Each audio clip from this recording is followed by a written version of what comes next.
Well, good morning, everybody. My name is Dorina Sackman-Ebuwa, aka Ms. Dorito, and I'm coming to you from the Florida-Georgia line before the sun comes up to welcome you to day 39, question 39 of Believe Cafe.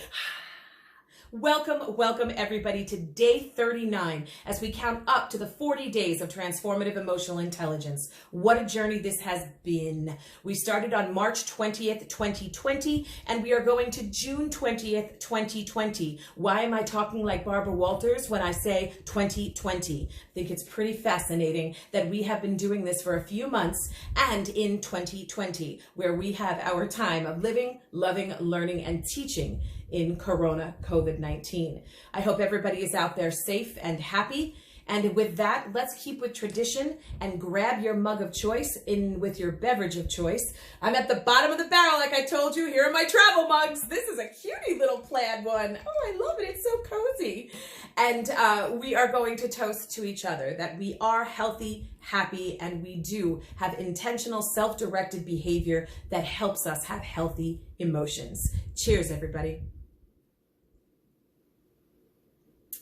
What a beverage. All right. I got my messy bun, so let's have some fun. Certainly got that double chin, so let's dive right in, shall we?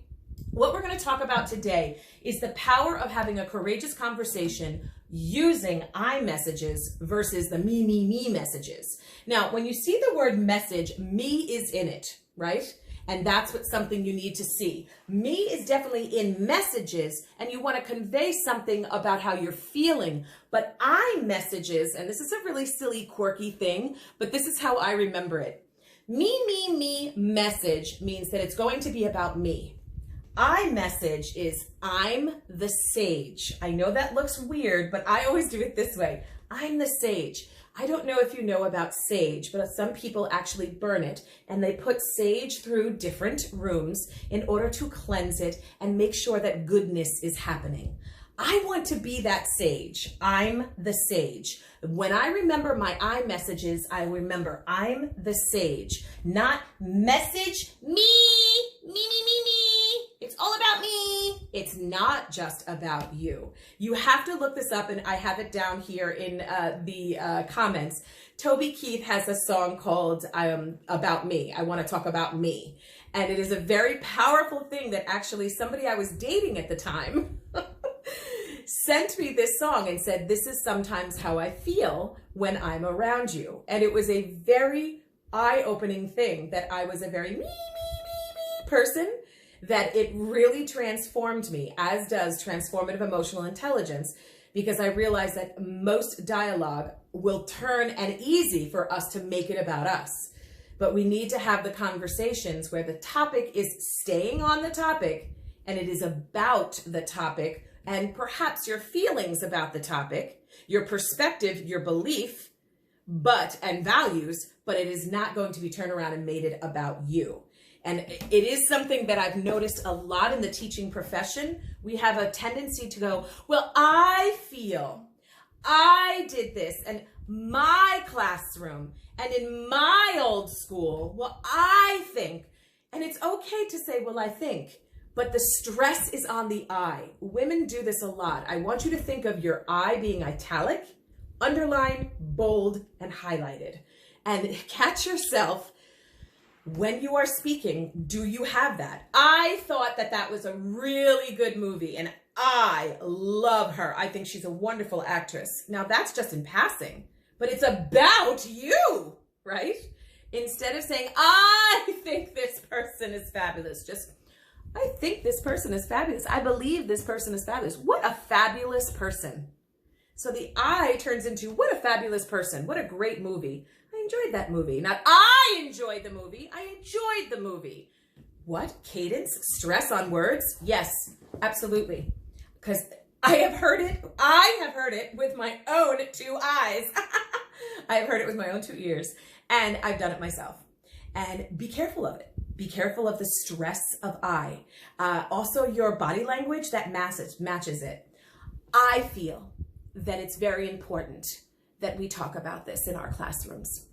My classroom, really, we do practice social justice articles and behaviors in my classroom.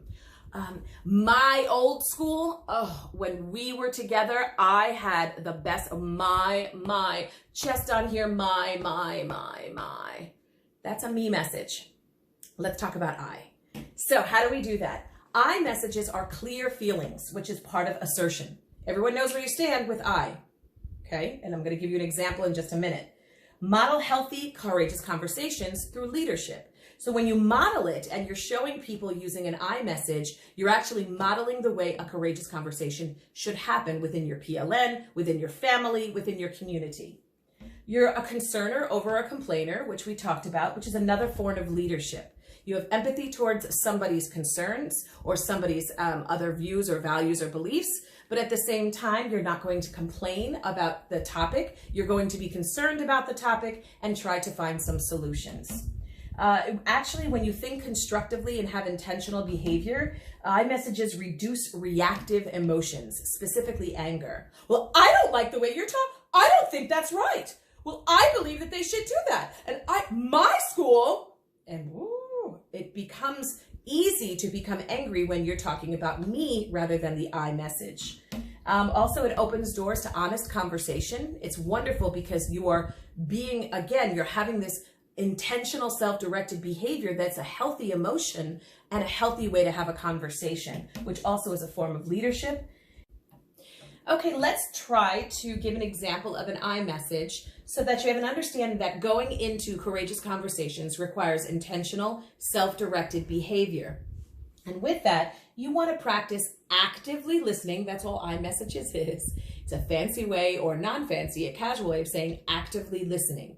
It is something that is needed more than ever in our society right now as we engage in courageous conversations and major topics, specifically what is happening with us going back to school, the uncertainty of going back to school, courageous conversations about social justice and equity. And it is important that we are ready and fueled with our own knowledge, but also to be ready to stay on task and stay on the topic.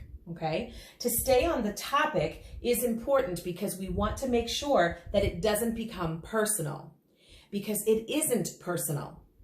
It is a topic. The person isn't attacking you. The person is attacking the topic. And if you can remember that, what leadership? If you can remember that the person isn't attacking you, they're attacking the ideology, you are so far ahead in your leadership skills. But it is very difficult when someone is so passionate and you feel like you're being yelled at. That's because that person is practicing me messages. You as a leader want to practice I messages. So let's just say someone is really heated about the fact that school will be opening full brick and mortar at the end of August and all the kids are going to go back to school. And you don't feel ready to do that, and you don't think it's the right thing to do, yet it's mandated by the state. You're having a courageous conversation in your Zoom about this, particularly in a meeting with your administration. You can say, when I see the official documents from our state legislature, from our state government saying that we have to have school opening, I feel nervous about this. I think it's important that we are aware of the different challenges that might come about. As you can see, according to this article, there's an increase in COVID in our state. As a result, I'm fearful that the second wave would happen with our children, even with taking the right precautions such as masks and social distancing. So do you see how you say, when I see, I feel? The other one is when I hear, I feel. So when I hear you explaining the positive side of us going back to brick and mortar, I feel hopeful. However, it is imperative that I tell you my thought on this, because I believe that the information that's out there needs to be told to the parents as well, so that the parents can make decisions if they want to send their children to school or not. So what you're doing is you're saying, when I see, I feel. When I hear, I feel. Okay. When I heard you, I noticed that you too have some concerns. So do you think possibly we could have those conversations about those 3 concerns that you mentioned? So you can see the I message is not, you just said this. and you just told us that we're going back to school, and they just said it, and now you're telling us that we are supposed to go back to school. I am the person who's supposed, you and I and you and I. See the difference? There's so much you just said. You just told us. You just told us. That is the power of an iMessage. That you goes away. When you have me messages, that's the you stuff. Me messages stress words like, as I said, my, I, and me. Hand gestures do the same. The body language, the eyes go up. You're talking about yourself. Oh my goodness. And it's about you. Modeling that it's about you. So if it's about you and you're taking it personally, the other person on the receiving end hopefully will have the leadership skills to realize, okay, this person is taking this all personally and they should not. But how can I not take it personally? I'm a teacher. I will be in the classroom. I am responsible for all those kids. I have an autoimmune. I might get COVID. Do you see? All of it is, possibly true, but you don't want to go, I, me. You want to just express how you feel with clear feelings and model healthy ways of having the conversation so you can have that dialogue. You're also going to reduce your stress level, your anxiety, and you're going to build up your confidence to engage in these conversations when you turn to I instead of me. I'm Sage. Messages. So here's when you could also have the follow through. So if you turn around and say, when I hear you speak about opening up in the end of August, I feel concerned, and you then express how you feel. Then at the end, you could say, I would like to continue to have this conversation about it and perhaps do a survey. Let's get a Google survey out on everything and everyone who's involved in this and see how they feel so that we can aggregate that data of our own school and see where we're at for that school and then make decisions from there. What do you think? Now, what do you believe? All right, let's take a look at question 39. Very simple question. What was the last courageous conversation? What was your last courageous conversation? When did you have to think constructively and behave wisely in a topic that challenged your own values and beliefs? When was the last time in which you had to engage in critical thinking and decision-making and leadership and assertion, where you actually did not take something personally and you took it, and yes, it might have gotten heated, but you realized that you are the sage that makes sure things get better in a conversation, not overheated? And did you actually turn around and make the topic stay on topic, or did it become about you and your emotions? I want you to think about how it all went down and then ask yourself, did you have to use iMessages or did you? So in the last courageous conversation, how did it go?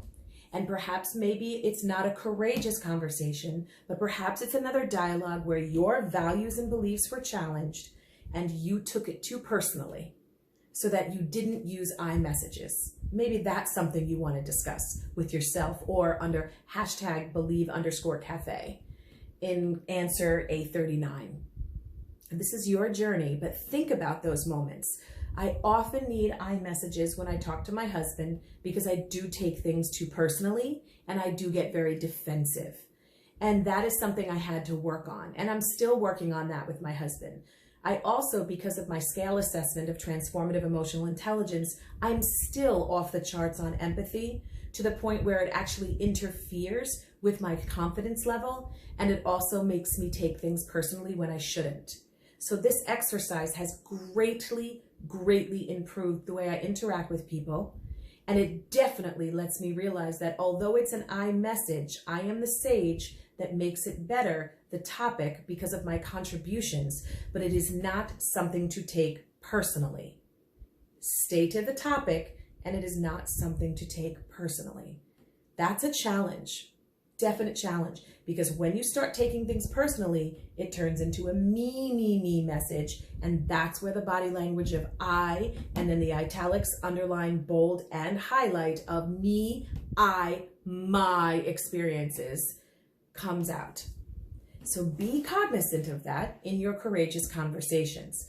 here is a model that perhaps you could use, and it's a simple model that I know exactly that this happened to me, and I had to share it with you should we go back to brick and mortar and you're a coach.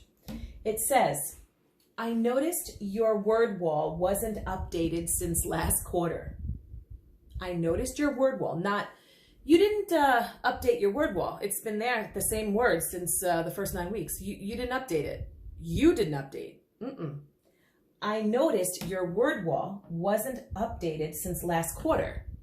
When I see that, I feel as if my recommendations are not being used. Let's have me model using word walls and you watch in one of the classes, and I'm sure it will be an amazing experience where you see the importance of word walls for academic language literacy.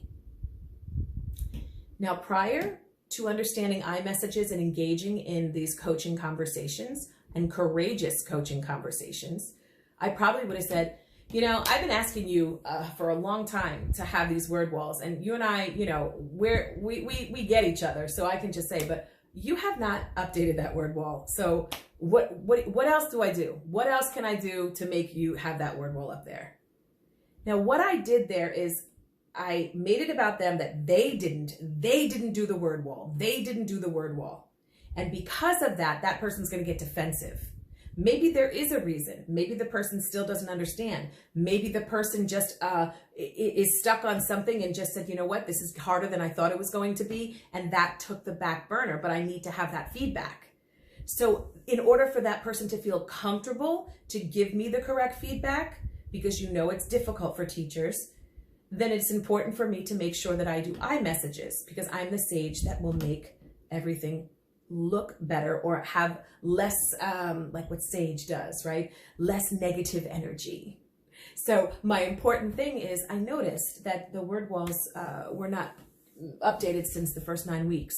So perhaps, you know, me modeling that in a class would be really great. But you see how I'm going, perhaps, maybe, possibly, if it's okay? I'm going to model that and let you know, and then you can take notes and see the impact and the power of it. Assertion, assertion, assertion as a coach, assertion as an educator.